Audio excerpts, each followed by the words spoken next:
Guys, welcome in. Today we got a winter scene that we are going to do step by step here. I got a couple lines, a couple different examples and ideas. This is a project that I did over 5 years ago, and I think I used crayon for the most part, but I'm going to try some oil pastels and some paint. So I'm going to start with two lines, one going all the way across one way, and then the other one coming across back the other way. Giant stretched out Y.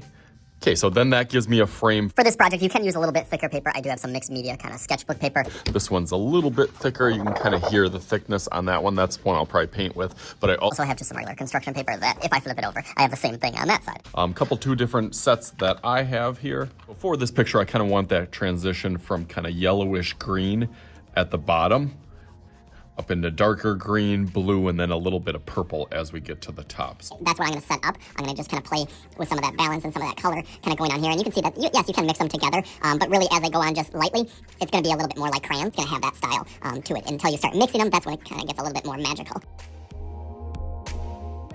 That's just a start, and that gets me mapped out in the color order. My next step will then be kind of pushing, giving myself a frame down here, going to that side first and then bringing that into the middle. Give yourself almost like one layer, and then that starts to really make the color pop a little bit more, and you can start to see that color come out on the page a little bit more. You can always add tools and techniques. Some people like doing paper towel or smushing it kind of with their fingers and kind of blending those together, and they like that look of it. Go through and fill up the top. I'll go through that a little bit quicker.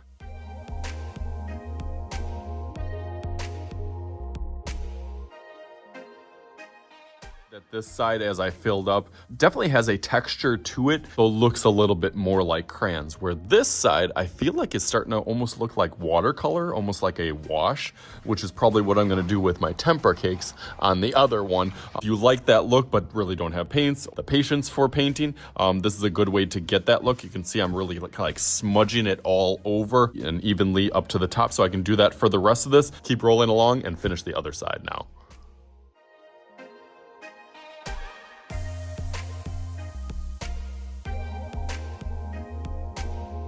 All right, so now that looks nice. I kind of spread it out throughout the whole entire piece, and it's very, very smooth on there, which is a different texture than I had on this one with the oil pastels. Again, you can see all the different varieties and coloring styles that you can get. Okay, so now what we're gonna do is you're gonna add the trees. You can do that a couple different ways. Definitely more detailed and precise will be colored pencil. That'll work good on the oil pastels. These jumbo black crayons also work really good, like right on top of crayons, and oil pastels will get you a little bit more detail. An oil pastel, because they have a little bit more of a tip, but oil pastels are a little bit darker and go over it a little bit more.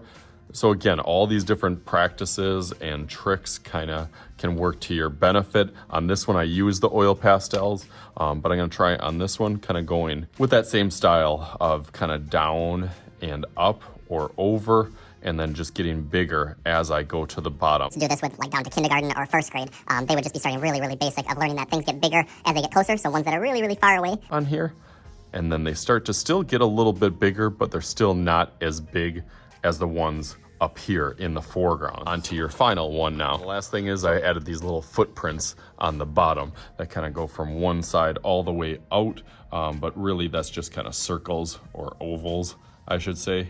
And then they just get smaller as they go towards that edge, again, over here, but in that same kind of style. As they go off in the distance, the ones up closer, you can put some kind of little toes in the front, usually 1, 2, 3, 2, 3, 1, 2, maybe you can fit. I'll add the rest of those real quick.